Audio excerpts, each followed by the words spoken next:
Hey guys, welcome back to my YouTube channel. मैं प्रवीण। मैं आपको 10th एनसीईआरटी मैथ्स को पढ़ा रहा हूं, जिसमें हम 5 चैप्टर पे हैं, जिसकी 5.4 प्रश्नावली को आज हम स्टार्ट करते हैं। ये क्लास फर्स्ट है, जिसमें पहला, दूसरा, तीसरा ये 3 क्वेश्चंस को हम कंप्लीट करेंगे। फिर उसके बाद 2 क्वेश्चन और रहेंगे, इसकी नेक्स्ट क्लास में करते हैं। आप चैनल पर नए हो तो चैनल को सब्सक्राइब कर देना, वीडियो को लाइक कर देना, दोस्तों को शेयर कर देना।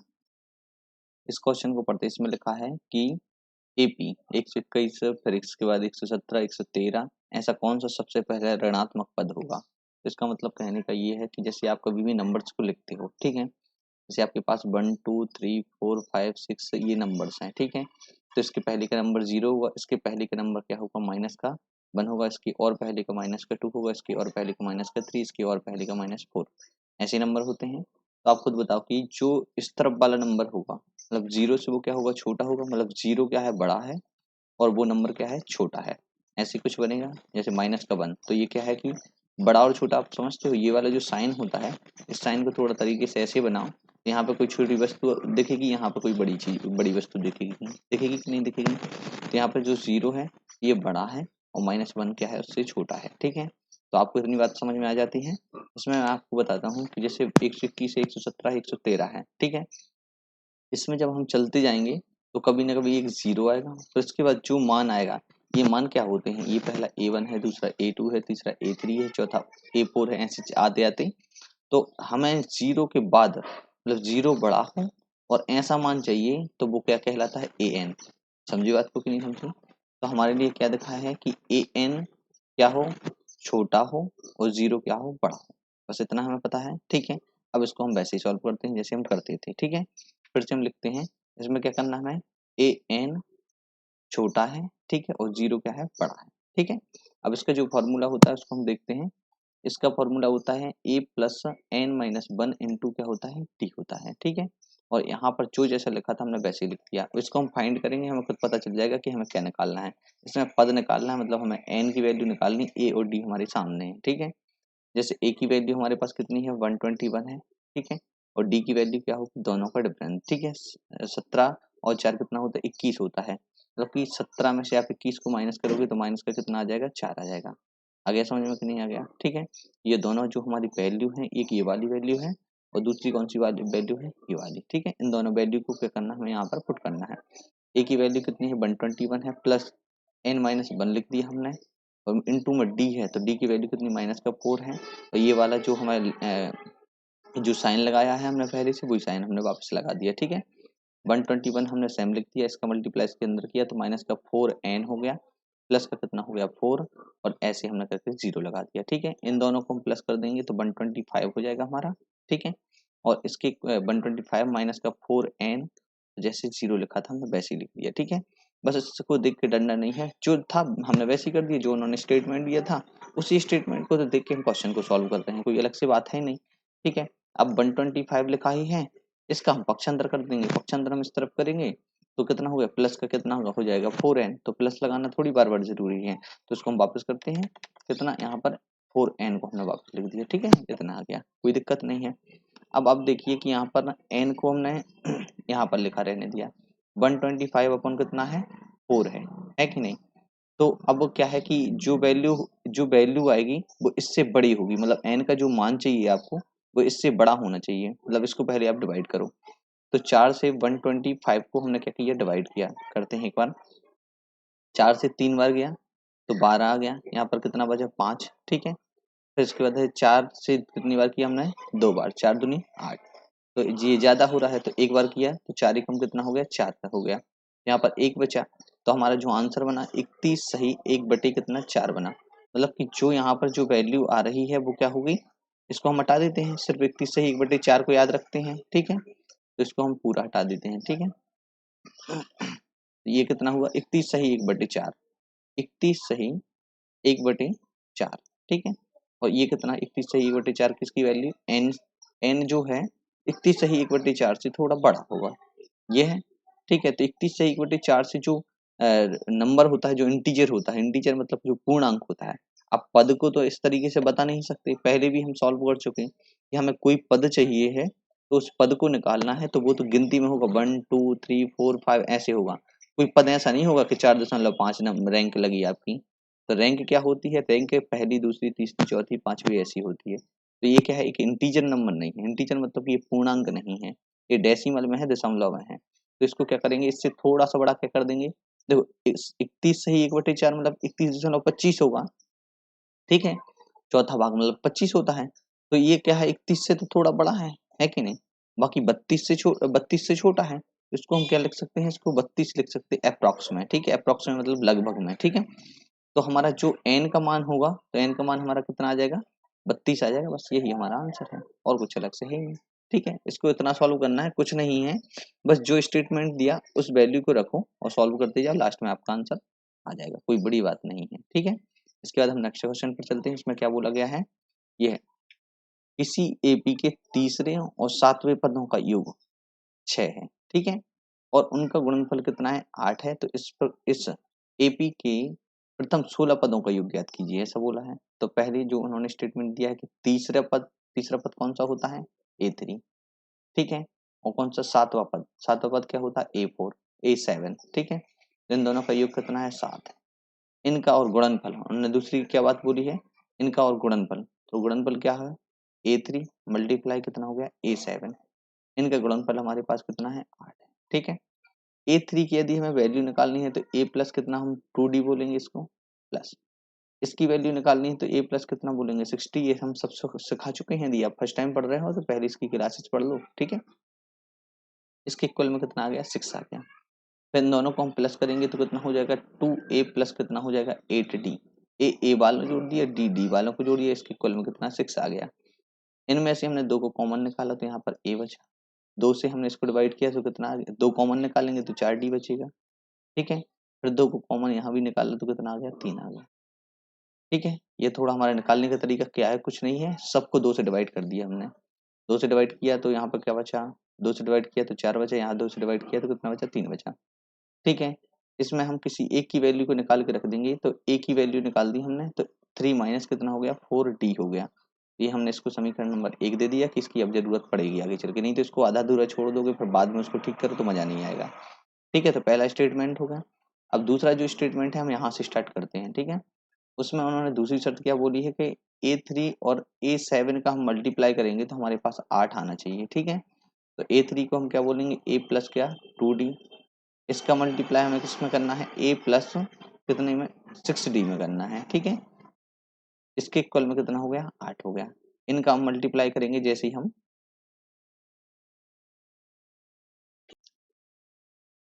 इनका मल्टीप्लाई होगा, A का इन दोनों में मल्टीप्लाई हुआ तो A स्क्वायर हुआ पहले, फिर इसके बाद 2AD हो गया, ठीक है, A का अकेला हुआ। अब 6 का करेंगे तो 6AD हो जाएगा, 6AD हो जाएगा, और फिर 6 का इसमें होगा तो कितना हो जाएगा, 12D स्क्वायर हो जाएगा। इसके इक्वल में कितना है, 8 है। देखो इसमें दोनों AD की जो वैल्यू है, ये वाली और ये वाली, इन दोनों को हम ऐड कर देंगे तो A का स्क्वायर लिखा है, इन दोनों को जोड़ दिया तो कितना, 8AD हो गया। इसके बाद कितना है, 12D स्क्वायर है, इसके इक्वल में कितना है, 8, ठीक है। अब इसके बाद हमें समीकरण 1 में A की वैल्यू पता है, ठीक है, ये है। A की जगह पर हम 3 माइनस 4D लिख सकते हैं, ठीक है। तो यहाँ पर कितना लिखा है, A स्क्वायर, तो इसको लिख देंगे हम 3 माइनस 4D, इसका कितना, होल स्क्वायर, प्लस 8 लिखा ही है, ब्रैकेट में 3 माइनस कितना है, 4D हो जाएगा, और फिर क्या, 4D हो गया, और बाहर क्या हो गया, D हो जाएगा, क्योंकि A की जगह पर हमने इसको लिखा, D की जगह पर D रहेगा, ठीक है। प्लस कितना है, 12D स्क्वायर, इसके इक्वल में कितना है, 8 लिखा हुआ है, ठीक है। अब इसमें हम वही फिर में लगाएंगे, तो 3 का स्क्वायर कितना हो गया, 9 हो गया, प्लस 4 का 16D स्क्वायर, फिर इसके 4 दिया 12 दूनी 24, माइनस का कितना हो जाएगा, 24D, ठीक है। इसमें हमने A माइनस बी की समीकरण लगाई है, जो कि हम पहले बता चुके हैं, ठीक है। या आप दोनों को अलग अलग लिख के मल्टीप्लाई कर सकते हो। अब इसके बाद इसका मल्टीप्लाई 8 और D दोनों साथ में है ना, ये A और D, 8 और D, तो इनका हम सीधा मल्टीप्लाई अंदर करते हैं, 8 3 24D हो जाएगा, ठीक है, 24D। इसका और इसका इन दोनों को हमने साथ में लिख लिया, ठीक है, 24D माइनस का 8 चौका 32D स्क्वायर, 32D स्क्वायर, समझिए। और फिर इसके बाद कितना लिखा है 12d² में, ठीक है। इसके इक्वल में कितना आ गया 8 आ गया। अब इनको हम देखते हैं, देखो 24d और 24d ये तो कैंसिल हो जाए, ठीक है। अब इसके बाद कितना स्क्वायर स्क्वायर वाली बची, तो स्क्वायर स्क्वायर वाली कितने हमारे पास बहुत सारे हैं, एक ये है, ये के है, ये के है, 3 है, ठीक है। इनको हम देखते हैं, तो देखो 12 और 16 तो कितने हो जाएंगे, देखो 12 और 16, तो 12 और 16 10 और 10 कितना 20 और 8 कितना हो जाएगा 28, 28 हो गया। और 28 से हमें 32 तक पहुंचना है, तो 28 4 कितना होता है 32 होता है, ठीक है। तो माइनस का कितना होगा 4d² होगा, समझी बात को। और 9 लिखा ही था हमारे सामने, इसके इक्वल में कितना था 8 था, और कोई तो कंफ्यूजन है नहीं, ठीक है। इसको हम इस तरफ पक्षांतर लेके आएंगे, तो 9 माइनस कितना हो जाएगा 8, इस तरफ 4 पहुंचेगा उस तरफ, तो 4d² हो गया, ठीक है।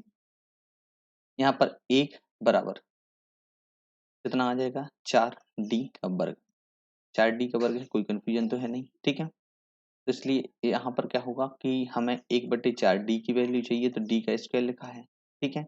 स्क्वायर से क्या होता है वर्गमूल लगता है फिर, तो इसमें जब वर्गमूल लगेगा तो डी के स्क्वायर में थोड़ा ऊपर कर देते हैं, ठीक है। यहाँ पर डी की जो वैल्यू होगी तो वो कितनी आ जाएगी 1/2, क्योंकि ये वर्गमूल बनाएगा और इससे 2 बाहर आ जाएगा, तो हमारे लिए डी की वैल्यू ये मिल जाएगी, ठीक है। इतना तो हमारा काम हो गया। इसके बाद क्या है कि अब इस डी के मान को हम दूसरे वाले उसमें रखते हैं, ठीक है। समीकरण 1 में रखते हैं, जिससे हमें ए की वैल्यू मिल जाएगी, ठीक है। समीकरण 1 है ए बराबर कितना 3-4d, ठीक है। तो ए बराबर कितना 3 लिखा है, माइनस का 4 लिखा है, डी की वैल्यू कितनी है 1/2, ठीक है। तो इन दोनों को हम जैसे ही काटेंगे तो कितना आ जाएगा 2 आ जाएगा, ठीक है। तो 3 में से 2 जाएगा, तो ए की वैल्यू कितनी आ जाएगी हमारे पास 1 आ जाएगी, ठीक है। तो ए की वैल्यू इतनी है और इतनी वैल्यू, उन्होंने क्या बोला 16 पदों का योग निकालना है। तो 16 पदों का योग वाला फॉर्मूला क्या होता है, SN is equals to n/2 a plus n-1 into D होता है, ठीक है। n-1 इंटू डी, इतना आ गया समझ में। तो यहाँ पर s 16 निकालना है, n की वैल्यू हमारे पास कितनी है, n की वैल्यू तो 16 पद चाहिए ना, तो 16/2 कितना हो गया 2 हो गया, ठीक है। और a की वैल्यू कितनी हमारे पास a है 1 है, ठीक है, 1 है। और 16 में से 1 को हटाना है, तो -15 डी हो जाएगा। और डी की वैल्यू हमारे पास कितनी है 1/2 है, बात आई समझ में। इतना हुआ, ठीक है। इसको थोड़ा हम दूसरी जगह सॉल्व करते हैं, ताकि क्या है कि इसमें अच्छे से कैलकुलेशन पूरा कर सकें, ठीक है। तो इसको हम वापस एक फार्मूला लिखकर फिर से हम इसको सॉल्व करते हैं, ठीक है। देखो इसमें हमने ऐसे देखो इसमें देखते हैं SN is equals to n/2 2a plus n-1 into D. देखो गलती भी करने वाले थे, फार्मूला थोड़ा गलत लिख दिया था, 2a नहीं लिखा था वहां पर, ठीक है। तो s का क्या हो गया 16, 16/2 कितना हो गया 2 हो गया, और 2 इंटू कितना 1, a की वैल्यू है, प्लस n की वैल्यू कितनी है 16, 16 में से 1 को माइनस करना है, और d की वैल्यू 1/2 है, बस, ठीक है, इतना है। इसमें क्या करना है, दोनों को डिवाइड कर देंगे तो 8 आ जाएगा, इनका मल्टीप्लाई किया तो 2 आ गया, इनको माइनस किया तो कितना 15, 15/2 आ जाएगा, ठीक है, इतना हो गया। इनको क्लियर, 2 दूनी 4 और 15, 4 कितना होता है 19/, कितना हो गया यहाँ पर 2 हो गया, ठीक है, 19/2, और मल्टीप्लाई कितना है 18, 2 से हम कितना 4 बार, 2 चौके 8, 4 बार काटा, ठीक है। और 19 चौका कितना होता है 76, ठीक है, 9 चौका 36, 3 और 76, ठीक है, समझे बात को। तो इतना हमारा ये आ गया 76 आ गया, कि S16 कितना हो जाएगा 76 होगा, ठीक है। इसका आंसर चेक करते हैं, उसके बाद आगे बढ़ते हैं। देखो बिल्कुल ये आंसर सही है, कोई दिक्कत नहीं है, हमारा ये आंसर है, ठीक है। अब मैं आपको एक चीज और बताता हूँ, ये थोड़ी आपके काम की है।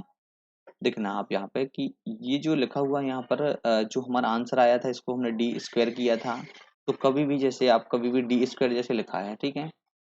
अब समझ रहे हैं इस बात को, जैसे आपका d² इज इक्वल टू कितना लिखा 1/4, तो d की वैल्यू जो अंडर रूट के अंदर से 1/4 बाहर आएगी, तो वो कैसी होती है प्लस माइनस में 1/4 होती है, ऐसी होती है, ठीक है। इसमें एक बार हम माइनस वैल्यू लेके आंसर निकालेंगे, एक बार प्लस लेके निकालेंगे, ठीक है। तो इसको हम थोड़ा सा हटा देते हैं, ठीक है। बाकी के हमारा सही है, कोई दिक्कत नहीं है। हमने क्या किया सिर्फ प्लस लेके एक बार आंसर निकाल दिया, एक बार माइनस लेके आंसर और निकालते हैं तो आंसर क्या आता है इसको हम देखते हैं, ठीक है। इसमें देखो हमारा जो जैसा था बिल्कुल वैसा ही है, इसमें क्या लिखा हुआ है कि S N is equals to कितना n/2 लिखा है और ब्रैकेट के अंदर 2a प्लस n-1 इंटू कितना है t है, ऐसा ही कुछ है। तो इसमें क्या है, हमारा n की वैल्यू 16 है, 16/2 लिख दी, 2 इंटू a की वैल्यू 1 है, n की वैल्यू 16 है, 16 में से 1 को माइनस कर दिया हमने और d की वैल्यू हमारे पास माइनस का 1/2 एक बार लेंगे, क्योंकि एक बार प्लस का ले लिया दूसरी बार माइनस का, यहाँ पर हमने प्लस का ले लिया, एक बार माइनस का लेना है, ठीक है। तो एस एन की इस इक्वल में रहेगा, ठीक है। तो इसका 8 आ गया, यहाँ पर कितना हो गया 2 हो गया, यहाँ पर कितना आ गया 15, 15 का मल्टीप्लाई इसमें करेंगे तो माइनस का कितना हो जाएगा, माइनस का कितना आ जाएगा माइनस का 15/2 आ जाएगा, ऐसे कुछ होगा, ठीक है। तो 15 2 दूनी 4, 4 15 में से 4 जाएगा तो माइनस का 11/2 कितना आ जाएगा 2, 2 का मल्टीप्लाई इसमें 8 में करना है, ऐसे कुछ होगा। इसका हम 4 गुना करेंगे, कोई गलती तो नहीं की है, देखो एक बार फिर से चेक कर लेते हैं। n-1 ये 15 हो गया, 15 का मल्टीप्लाई इसमें किया तो माइनस 15/2 आ जाएगा, ठीक है। और ये कितना 2 है, 2 दूनी 4, 4 में 11 में से 4 गया तो कितना इतना आ गया, ठीक है। और क्या है 2 8 16, हाँ सही है, 2 दूनी 4, इसको माइनस किया कोई दिक्कत नहीं है, ठीक है। तो इसको जब माइनस किया तो ये कितना 4 गुना हो जाएगा, तो माइनस का क्या 44 होगा, ऐसा कुछ होगा क्या आंसर, ठीक है। देखिए इसमें क्या है कि हमने जब डी का मान निकाला था, डी का मान निकाला था तो उससे ए का मान निकाला था, ए और डी दोनों की वैल्यू रखी थी, तो इसमें भी हमें एक ए का मान चाहिए। जो हमारा समीकरण नंबर क्या था, हमारा समीकरण नंबर 1 है, A A is equals to 3 minus 4d, ठीक है। A is equals to 3 minus 4d, ठीक है। A is equals to 3 minus कितना है, A is equals to 3 minus 4d, ठीक है, 3 माइनस 4d। तो यहाँ पर 3 लिखा है, माइनस 4 लिखा है, डी की वैल्यू एक बार -1/2 लिखेंगे, तो ए की वैल्यू अब क्या आएगी वो भी हमें यहाँ पर रखना है, वो पुरानी वाली वैल्यू नहीं चलेगी, ठीक है। तो यहाँ पर कितना 2 माइनस का था तो ये पूरा प्लस का हो जाएगा और 2 हो जाएगा, तो इसका आंसर कितना आ जाएगा 5 आ जाएगा। यहाँ पर जो ए की वैल्यू है तो यहाँ पर हम 5 रखेंगे, ठीक है। तो 5 दूनी ये कितना हो गया 10 हो गया, ठीक है। और 10 दूनी 20, 20 में से कितना आ जाएगा हमारा हमारा S N is equals to 20 में से हमारा कितना जाएगा 15 जाएगा, तो 8 का मल्टीप्लाई 5/2 कितना हो जाएगा 2, 2 का 2 से 4 बार जाएगा, 4 पंचे कितना आ जाएगा 20 आ जाएगा, ठीक है। ये हमारा टोटल आंसर कितना आ गया 20 आ गया, ठीक है। तो आप समझिए इस बात को, तो सबसे पहले क्या करना है हमारे लिए ये दोनों समीकरण से ऐसे सॉल्व कर लेना है, फिर उसके बाद हमारे पास जो डी की वैल्यू आएगी, डी से ए की वैल्यू निकालना, डी के 2 मान होंगे, दोनों मान से ए के दोनों अलग अलग मान होंगे, तो जो आंसर आएंगे 2 अलग अलग आएंगे। तो एक आंसर हमारा 20 आया था और दूसरा हमारा 76 आया, ठीक है। तो हमारे ये दोनों आंसर हैं, ठीक है, समझे बात को।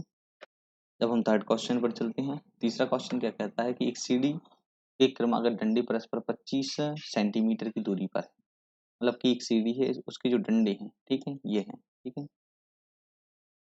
ये जो डंडे हैं तो कितनी कितनी दूरी पर है, 25 25 की दूरी पर है, 25 25, ठीक है।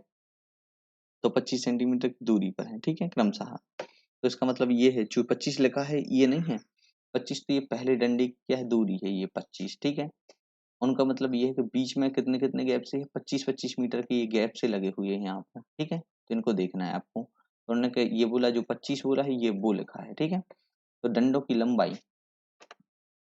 लंबाई एक समान रूप से घटती जाती है, ठीक है। तो डंडों की लंबाई एक समान रूप से घटती जाती है तथा निचली डंडी की लंबाई 45 में, ठीक है। तो निचला डंडा जो है ये कितना है 45 सेंटीमीटर है और ऊपर वाला जो डंडा है ये कितना है 25 सेंटीमीटर है, ठीक है। और इनके बीच का गैप कितना है 25 की जगह यदि वो 35 कर देता तो आपको कंफ्यूजन थोड़ी कम हो जाती, ठीक है।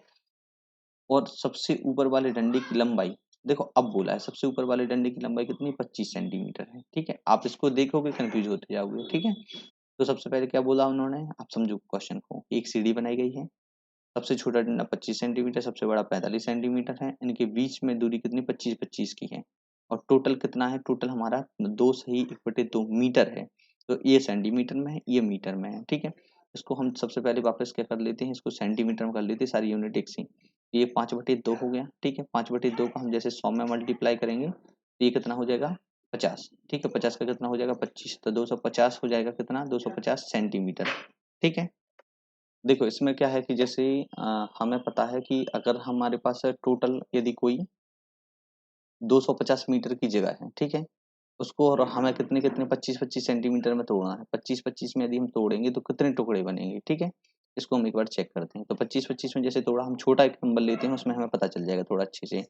यदि हमारे पास कितना है 10, मीटर का कोई 10 मीटर का कोई एक डंडा है, ठीक है।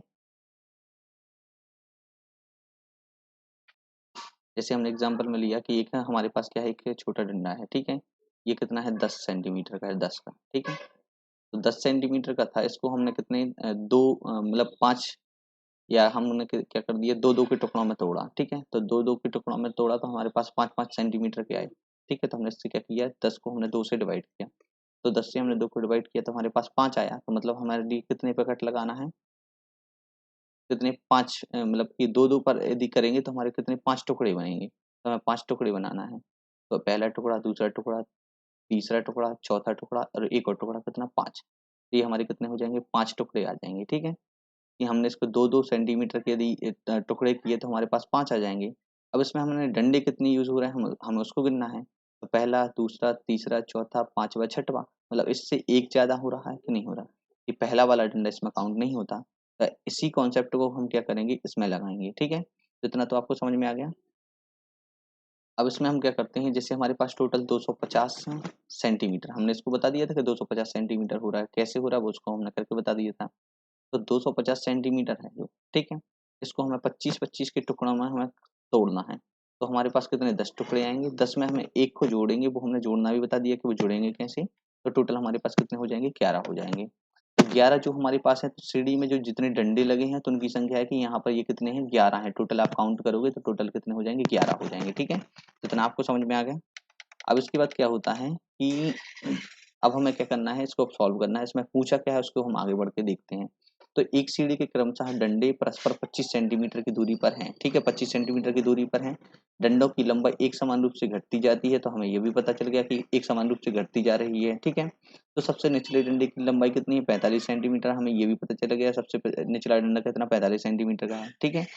सबसे ऊपरी डंडे की लंबाई कितनी है हमारे पास, 25 सेंटीमीटर, वो भी हमें पता चल गया। यदि ऊपरी और निचले डंडे के बीच की दूरी, ऊपरी और निचले डंडे के बीच की दूरी कितनी है, 2 से 1/2 है, मतलब 250 सेंटीमीटर है, जो कि हमने बता दिया कि उससे हमें क्या निकलने वाला है। वो बनाने के लिए कितनी लकड़ी की आवश्यकता होगी, मतलब कि इस वाली लकड़ी की दूरी हम नापेंगे, इसकी भी काउंट करेंगे, इसकी भी काउंट करेंगे, इसकी भी काउंट करेंगे और सभी को जोड़ेंगे। मतलब हमें क्या निकालना, एसएन निकालना है, जो कि हम पहले बता चुके हैं। देखो ये लोग, इन्होंने हिंट भी किया है कि 250 को 25 से डिवाइड करो और 1 को जोड़ो, ठीक है। अब क्या करते हैं कि हमारे पास जो जैसा था हमें वो मिल गया। अब पहला क्या है, 25 है। देखो पहली सीढ़ी हमारी 25 सेंटीमीटर है। अब उसके बाद हमें जब दूसरी पर पहुंचेंगे, तो हमने हमेशा पढ़ा है कि सारबंतर उसमें जुड़ता है, तो इसमें हम डी को जोड़ेंगे। तो डी को जैसे हम प्लस करेंगे तो हमारा कितना हो जाएगा, 25 प्लस डी हो जाएगा, ठीक है। इसमें हम और जब सारबंतर को जोड़ेंगे तो इसमें फिर हमें डी को जोड़ना है। तो 25 प्लस कितना हो जाएगा हमारा, 2d हो जाएगा। तो ऐसे ही हमारी सीरीज कब तक चलेगी, जब तक हमारा 45 ना आ जाए। हमारा जो लास्ट वाला पद होगा तो वो कितना होगा, 45 होगा। तो ये कितना होता है, हमारी लास्ट टर्म होता है। ये सब डी डी जुड़कर ये बने हैं, ठीक है। अब इसमें देखिए कि हमें हमारा जो फॉर्मूला होता है कि हमें क्या निकालना है, सबको काउंट करना है। तो एस एन निकालना है, समझे बात को। एस एन निकालने का फॉर्मूला क्या होता है, S N is equals to N by two और A plus L. A plus L बोल दो, या लास्ट वाले टर्म को क्या बोलते हैं हम, ए एन बोलते हैं, ऐसा कुछ बोलते हैं। तो एन की वैल्यू हमारे पास कितनी मिल जाती है, 11, ठीक है। 11/2 और यहाँ पर ए की वैल्यू कितनी हमारे पास 25 है, और लास्ट टर्म कितना है हमारा 45 है, ठीक है। और इस ये दोनों हमारे पास हो चुके हैं। अब 25 और 45 इन दोनों को जैसे हमने ऐड किया तो 45 और 5 कितना हो गया 50, और इसमें 20 और जोड़ देंगे तो हमारे कितना हो जाएगा 70 हो जाएगा। तो 11/2 और इसमें कितना हो जाएगा, हम 70 का मल्टीप्लाई कर देंगे। 70 का आधा कितना होता है, 35 होता है। 2 से डिवाइड कर रहे हैं, और 11 का मल्टीप्लाई जब हम 35 में करेंगे तो इससे हमारा आंसर कितना आ जाएगा, 3, 8 और 5, 385 आ जाएगा। क्योंकि 11 में मल्टीप्लाई करना हम पहले बता चुके कि कैसे जल्दी होता है, ठीक है। 3 और 5 का मल्टीप्लाई जब हम 11 में करते हैं तो इसमें क्या 5 एक बार लिख देते हैं, इन दोनों को जोड़कर लिख देते हैं और 3 लिख देते हैं, बस ऐसे कुछ इसका आंसर आ जाता है, ठीक है। तो हमारा जो टोटल आंसर आया, जो सम हुआ, तो हमारा ये आ गया, ठीक है। ये हमारी सारी जो वैल्यू थी तो हमारी क्या थी, सेंटीमीटर में थी, ठीक है। यदि आपको मीटर में दिखाना है इसको तो इसमें कुछ नहीं करना है, आपको 100 से डिवाइड कर देना है। तो 3.85 इसको हम क्या लिख सकते हैं, मीटर में लिख सकते हैं, ठीक है। मीटर और सेंटीमीटर इन सब में कन्वर्सेशन की जो क्लास है हम वो अलग से लेंगे। इसका हम पूरा बेसिक बता देंगे, अभी फिलहाल आपको इतना आना चाहिए, ठीक है। तो अब हमारे ये तीनों क्वेश्चन हो चुके जो हमें इस क्लास में कवर करने थे, ठीक है। इसके आगे हम नेक्स्ट क्लास में इसके सारे क्वेश्चंस को कवर करेंगे। वीडियो अच्छा लगा हो तो वीडियो को लाइक करें, चैनल को सब्सक्राइब करें, दोस्तों को शेयर करें।